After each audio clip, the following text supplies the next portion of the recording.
G'day. This is the latest Suzuki Swift. Now, few cars have had the staying power of the evergreen Japanese Super Mini since it launched in Australia in 1983. This car was responsible for the first 10 years of Holden Barina. It introduced the first Super Mini GTI to Australia in 1986. And of course, it's been a mainstay of affordable, quality cars during all that time. Now, for 2025, we have this, the next generation Swift. There's a lot that's changed, so let's take a brief but informative walk through this car and let's check it out. One of the most important things about the new Swift is that Suzuki has priced it right for this market. Just 10 years ago, the 2014 Swift had at least 25 rivals under $25,000. Today, that's literally down to 3, namely the aging but still surprisingly spry Mazda 2, an intriguing all-new MG3, as well as Australia's sole sub-20k new car, the darling Kia Picanto. Though some of the old Super Minis from 2014 have since morphed into pint-sized crossover hatchbacks, like Suzuki's soon-to-be discontinued Ignis, the Hyundai Venue and Kia Stonic. There are also the cheerless MG ZS and ancient Mitsubishi ASX biggish small SUVs, but they're cheapo for a reason.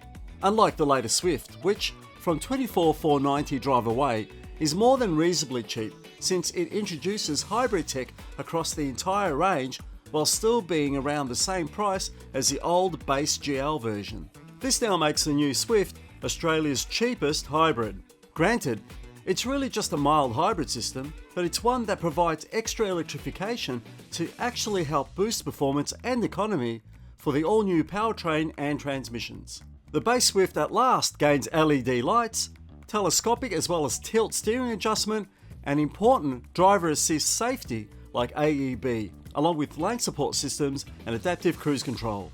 Also included now are keyless entry and start, this large 9-inch touchscreen, wireless for Apple CarPlay, but not for Android Auto sadly, a digital radio and rear parking sensors.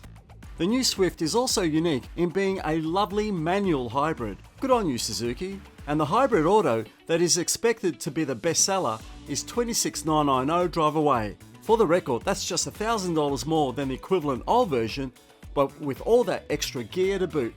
Just be mindful that the base model hybrid only lacks a few things that may or may not have been previously standard, including a driver's seat height adjuster, leather-wrapped steering wheel, alloy wheels, and even a spare wheel. You'll need to pay extra for that. All of the above, barring the missing spare wheel, are included in the new Hybrid Plus Auto for $1,500 extra, along with privacy glass, heated front seats, and additional driver assist tech. Finally, there's the Hybrid GLX Auto with its wireless phone charger, folding exterior mirrors, pedal shifters, climate control, glossy alloys and more from $29,490 drive away. Sadly though, the terrific old GLX Booster Jet Turbo is no more, and there might not even be a new Swift Sport to continue the GDI hot hatch legacy. Still, Suzuki's managed to keep the entire range under $30k drive away, despite huge changes outside, inside and underneath. Let's check those out.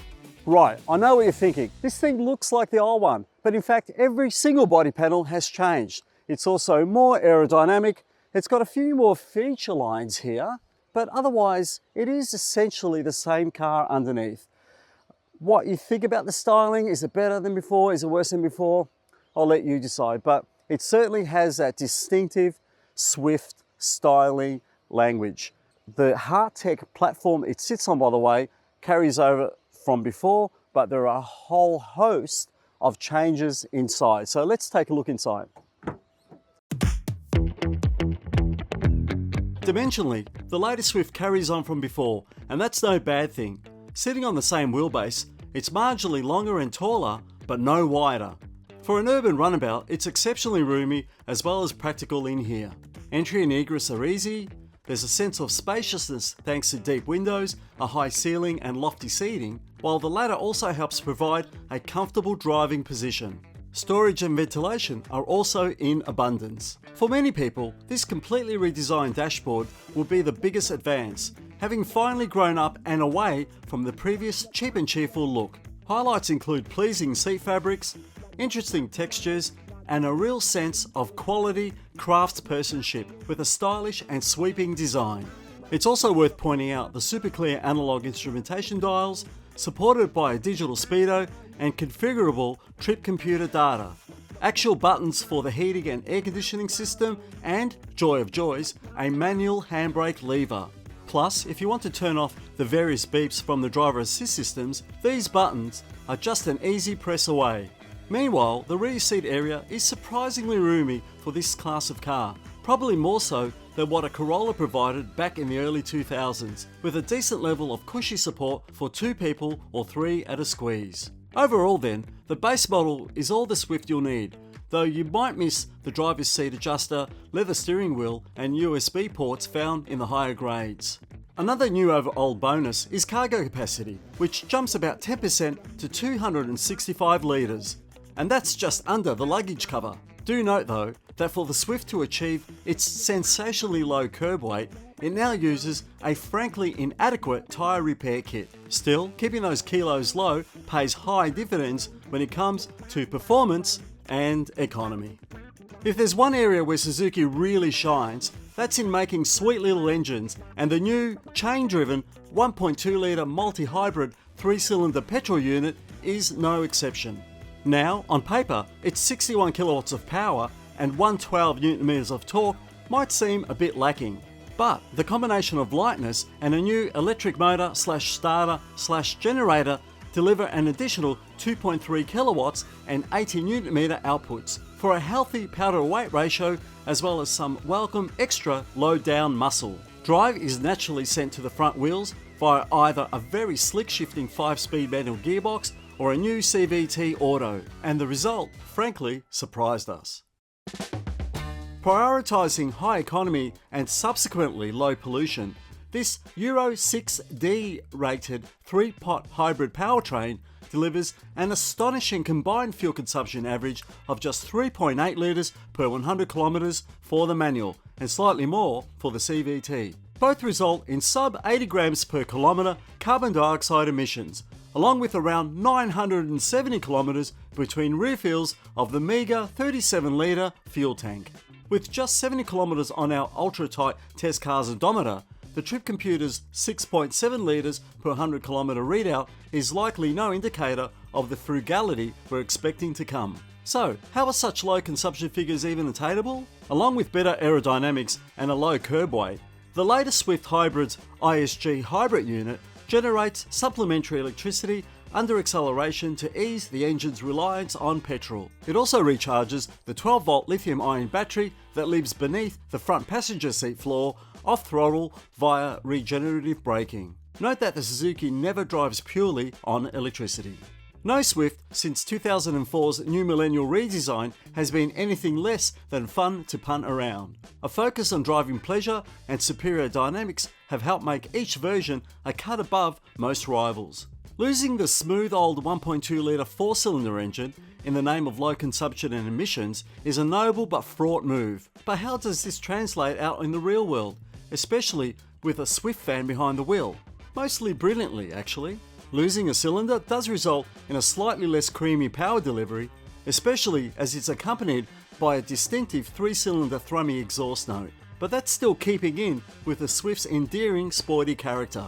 Even with all the examples we tested showing barely more than delivery mileage on the Odo, there seems to be more than enough grunt to please enthusiasts. The charming revvy eagerness and instant throttle response remains, along with a discernible extra kick when accelerating away, a true Swift hybrid feature. Even being so new, our versions prove to be lively, lusty and surprisingly rapid performers. We can't wait to test actually run-in examples. The 5-speed manual is deliciously slick yet precise, immersing the driver into the Swift experience on another level compared to the CVT Auto, which still manages to impress by responding quickly and effortlessly without feeling laggy or drony. A lot like the old version, really. Suzuki is making a lot of noise over how agile yet comfortable the newcomer's handling and ride qualities are, as a result of improved rigidity and noise dampening measures. The Swift's McPherson-style front struts and torsion beam rear suspension systems have been revised with stronger and quieter mounts for better performance, while the electric power steering has been retuned for greater feel and linearity. The result? Even our limited time behind the wheel revealed tactile and precise steering, composed handling, and extraordinary isolation from the road below for a car barely weighing 900 kilograms. Combined with the nuanced driver assist safety tech that rarely interrupted the fun, the latest Swift is a cheerfully animated, nimble, and rewarding experience that stands out all the more for evolving while so many other like-minded rivals, such as the Ford Fiesta, have fallen away. Bravo then, Suzuki! Generation number 6 remains the enthusiast driver's choice and a hybrid bargain to boot. The latest Swift has yet to be crash tested by ANCAP. The good news is that even the base model finally gets the driver assist safety like AEB as standard, along with lane departure warning, lane keep assist, and adaptive cruise control. But you'll need to go Hybrid Plus for rear cross traffic alert and blind spot warning. Read my full Swift Hybrid review at carsguide.com.au to find out more.